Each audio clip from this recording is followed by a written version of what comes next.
Recently, I was spending some time online scrolling, as one does. I try to limit it, but it happened. And I saw someone make a post about, I think it was one of these American business gurus. And I saw this post and it said, the only people worried about the fact that they're selling too much are people who aren't selling enough. Someone who's doing really well in sales isn't worried about the fact that they're selling too much. And it really hit home. And it led me to think and to look at myself in the past throughout different phases of entrepreneurship, look at clients who are either killing it or who are maybe not killing it currently. And it dawned on me that the quote was kind of right, because the people who are worried that they're selling too much or being too salesy are usually not the people who are killing it in terms of revenue and profit. So following up on that, I posted this question box on my Instagram. I was like, hey, what are your biggest goals for the year? What are your biggest obstacles? And I got a bunch of question and doubts and obstacles in. And the biggest goals that I saw were either finally make a profit, get cash flow on track, or, for example, make more sales, go full time. So almost all of it had to do with the fact that there needs to be profit, sales, and that maybe the management of the business needs to be better. So in this episode, I'm going to walk you through a couple of things you can look at if you want to make a profit or bigger profit this year. Hello, and welcome to Fail to Win, the show where we love to make mistakes and learn from them so you can turn your passion into profits and live life on your own terms. I'm Amy van der Putten from FastForwardAmy, your host and coach, and I'll bring you a new episode with simple strategies every Tuesday. I know, I've recorded episodes about this in the past, but I keep on seeing it. So many questions about this, and I get it because about 2 years ago, I was in the position where I was really low on energy. And because I was low on energy and my business had been growing rapidly before that, I also noticed that actually my costs were going up and my income was going down. And it was a really difficult time for me because I was physically not feeling my best self. And then, when your business isn't doing so well, or you're kind of figuring some stuff out, it's hard that there isn't a lot of space for it. But I really just sat myself down. I was like, Amy, you know how to do this. Just sit down and focus. What needs to happen? And as they say, there are only 2 ways to make more profit. The first one is to cut down your costs. My mom always says, if you've spent it, it's gone. And the second thing you can do to create more profit is obviously do more sales. And I would also recommend get more paid in full sales. But I actually also have a third tip on how to improve your profit for the year. So let's just use this episode to walk through the steps so that you know what you can do if you want to improve your profit or make a profit, or double your profit, whatever, this year. And by the way, I implemented all of these steps and they worked like a charm. It really got everything back on track, both energetically as well as just business-wise. And it feels so good to be in control of all of this. So the first way you can make sure that your profit goes up is not by selling more, but it's actually by cutting down your costs. Let's say you're an entrepreneur who has a team, or you manage a lot of freelancers. Maybe you've started delegating and that's so good, but maybe you've also gotten to this point where you're hosting really big team meetings and you have kind of lost track of how many systems you have, how many hours in meetings your team is spending, how much time they're spending on managing each other. The more people in your team you have, and I had 8 full-time at a certain point, the more useless time there is because they are communicating with each other. Things get lost in translation, and the organization itself becomes a thing, and you want to kind of prevent that. So what I would say, if you want to make sure that you have better cash flow this year and you can create a buffer, is to prioritize cutting down costs. This could be by revisiting your software systems. This could be by renegotiating with some of your suppliers. This could be by cutting down some of the hours of your team. It could be letting go of the underperformers. it could just simply be you spending less because maybe you're just spending frivolously. For me, for example, at a certain point, I had these really fancy podcast recordings, had my hair and makeup that was getting done. I had the fancy videographer that came along. And then at a certain point, I noticed that one, my energy was down because I'd spent 2 hours in hair and makeup and my social battery was dead. But two, that actually, because I was so focused on the video and all of the things and all the people around me, that the quality of my podcast was actually going down. So not only could I save a bunch of time and money on not outsourcing this, it was also just better for the quality of my work. So I invite you to look at how you can make sure that you are being very cost effective and that you can cut down some of your costs this year. The second thing that you can do to double your profit this year is to simply, obviously, double your sales. As they say, if you want to double something, you got to double something. No one says that. I just said it. But I think a lot of people are like, I want to sell more. What do I do? Well, it's not spending more time on admin, Karen.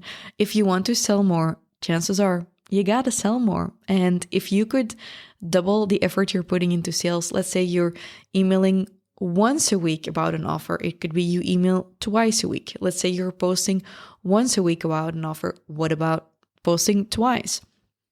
Sales calls, follow up with clients. What if you could double your follow-up? What if you could spend some more money and time on ads, retargeting ads? If you want to double your profit this year, how are you going to make sure that you are actually going to double your sales? Usually it's simply by doubling the effort you put into sales and spending less time on other insignificant shit in your business. And here's a lesson I really want to gift to you because I paid $12,000 to learn it. And a lot of time is that when your business isn't doing well, when your bottom line isn't in the green, you shouldn't be spending any time on all other shit other than what we're talking about in this episode.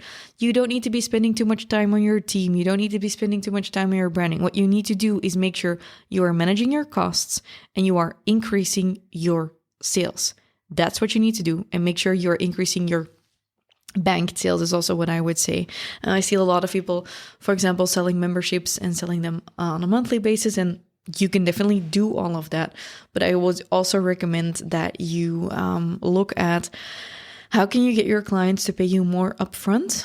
For example, for us, we currently have a 50-50 split. People buy a membership of our online business club and they'll either get in and pay in full for a year or they'll pay monthly. And we have a 50-50 split, but my target is to get the paid in full up as high as possible. And what I'll do in order to encourage that, for example, is offer bonuses. If people sign up and pay in full, they get a special bonus from me.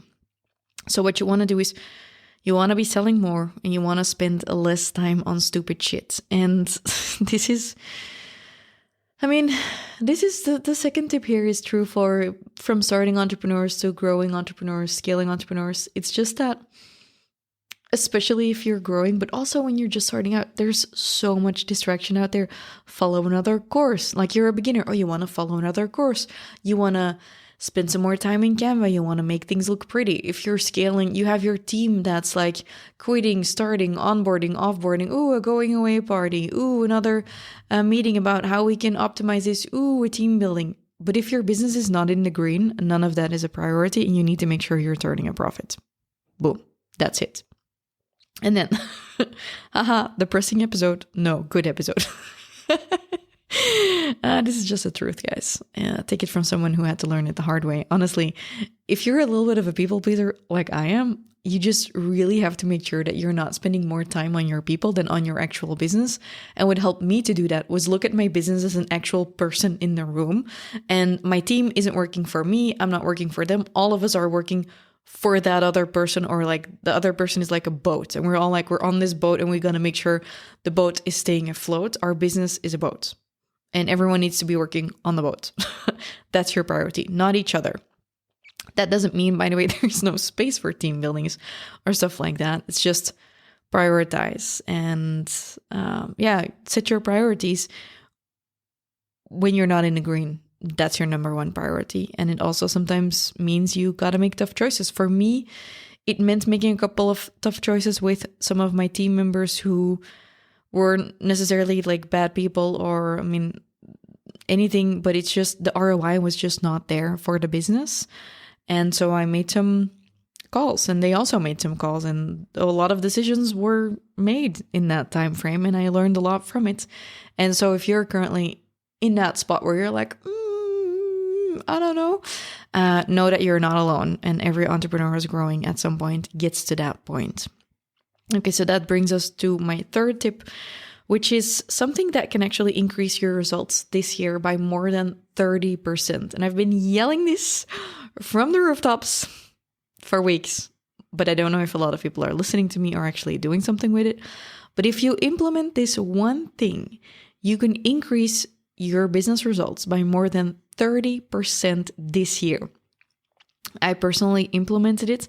I just had a meeting with my team about it. And it is creating a plan and a forecast for your entire year. If you have a plan, you're going to get more results. Your stress is going to go down. You're going to feel infinitely better because you have that plan set up. So if you haven't made a sales plan for this year, it could be that you just need a plan for sales tasks you're doing every day. Maybe you want to map out your launches. What I did for myself is I noticed that we were just doing so much in these past couple of years. We had events and new courses and new programs, and just so much was happening. And I was traveling a lot, which I always do. And I felt like I just need to map this all out. If I can plan one launch, I can also plan 4 launches. So I created this Excel file, digital Google Sheets file, where I just put in everything we're launching this year. I set my targets. I put in the entire timeline. I have my targets per week. I know what's happening when I'm traveling. Everything is in there. And now we have a full sales plan for 2025. And my team can just like be really proactive in how they work. I can just do my work and wrap up on time. It has given everyone so much peace of mind. And our results are going up as well because of that plan. So if you want to start making this the year, I highly recommend that you start by creating a really solid sales plan for yourself, and you really drop in all of the milestones. When are your launches opening, closing? When are you running which campaigns? All of it in this 2025 sales planner. And if you want to grab my version, the light version that I'll give to you for free, the fancy version, my clients get that one.